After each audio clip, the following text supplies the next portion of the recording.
Hello, আসসালামু আলাইকুম। আপনারা কেমন আছেন? আমি আছি আলহামদুলিল্লাহ।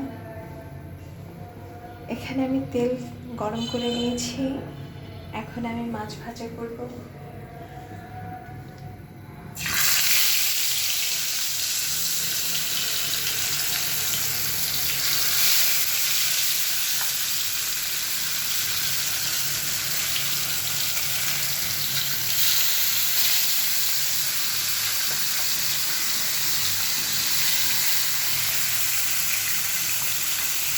আর এখানে আছে রুই মাছের মাথা, এটা আমি ভুনা করব।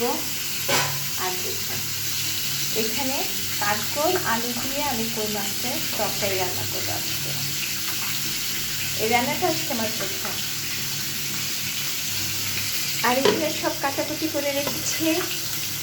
আমার যা যা লাগবে, দুইটা তরকারি রান্না করতে যা যা লাগবে, সবার ভালো লাগলে এভাবে করে কাটাকুটি করে তারপর রান্না করবেন, দেখবেন কোনো ঝামেলা হবে না। সবাই ভালো থাকবেন, আমার জন্য দোয়া করবেন, আমিও যেন ভালো থাকি। আল্লাহ হাফেজ।